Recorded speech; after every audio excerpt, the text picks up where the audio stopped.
The journey you're about to take over the next 30 days will help you improve, grow, and deepen those 3 relationships you just named. I'm not saying it will fix everything. Relationships aren't machines. You can't replace a broken part and be good to go. But if you apply what you hear over the next 30 days, your key relationships will grow and deepen. Something will change for the better. Trust me, this is important for you. In fact, this may be the most significant thing you do in your life right now. Why? Because life is way too short. At the end of the day, in this all too short life we share, all that really matters is relationships. Our relationship with the God who created us and with the people we love. Compared to these relationships, the job or career goals we set now aren't really so important. The ladders we try to climb don't matter so much. And the objects we long to own and possess seem utterly trivial. What really counts in the end is that special knowing look you share with your spouse, the arms of your child reaching up to you, or the quiet comfort of a friend who stands by your side in a difficult time. The incredible animated movie Up contains some profound truths about relationships.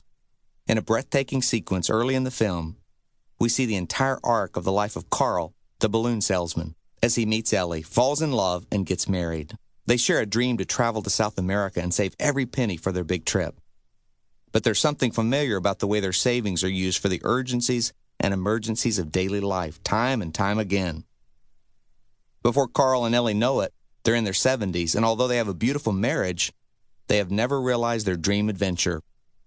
Ellie dies, and Carl is overwhelmed with regret about the trip they never took. In a desperate attempt to escape loneliness and recapture memories of Ellie, Carl attaches a bunch of balloons to his house and sets out for South America.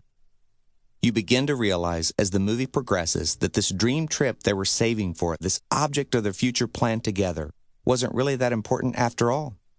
The real adventure was the life they shared all along. The same is true for us. The adventure of a lifetime is right in front of us. It's just cleverly disguised as a familiar face. Think about the possible loss of the relationship with one of those 3 people you named.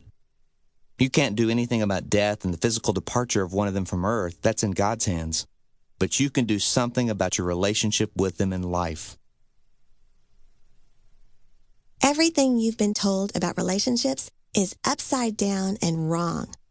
Researchers tell us that a baby sees everything upside down for the first few days of life until the brain can adjust the visual picture to right side up. Most relationships today are stuck in this same infant stage. We tend to see relationships upside down, and our culture only reinforces this view. The concept of love at first sight permeates our music, movies, television, and books. What we learn as children and continue to believe as adults is that a fairy tale relationship somehow just happens. Now, I'm not bashing romance, but meaningful relationships depend on seeing other people as they are and looking at them right side up.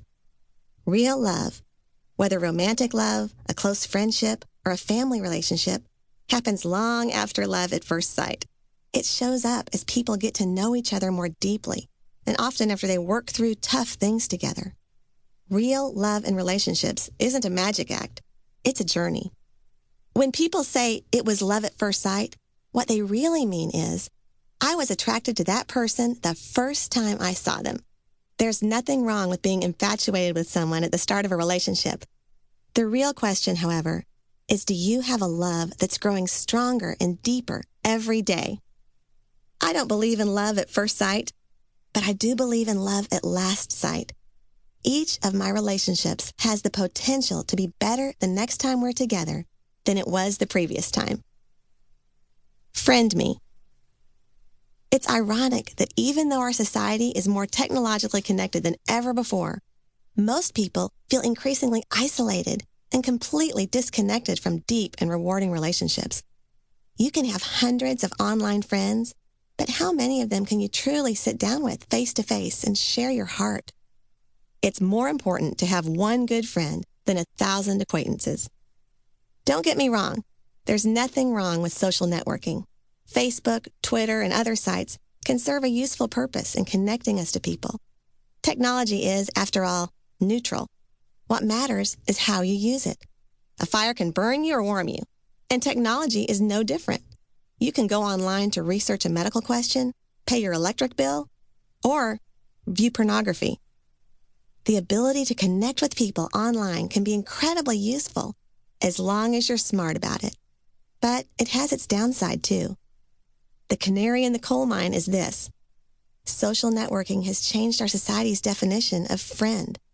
For instance, if I find someone named Joe online, all it takes is a simple right-click and my computer screen flashes a message assuring me that yes, Joe and I are now friends.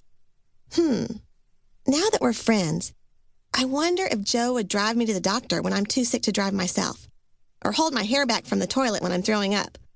Should I count on him to help me out on moving day? Can I call him up when my loyal dog has to be put down and I just can't do it alone? Will he tell me when I have spinach in my teeth, dandruff on my shirt, or my foot in my mouth? We've bought into the false idea that if we're connected to huge numbers of people in cyberspace, we must be important and loved. There's nothing wrong with having lots of Facebook friends as long as you realize that they're a random collection of people that you might know or someone you might know.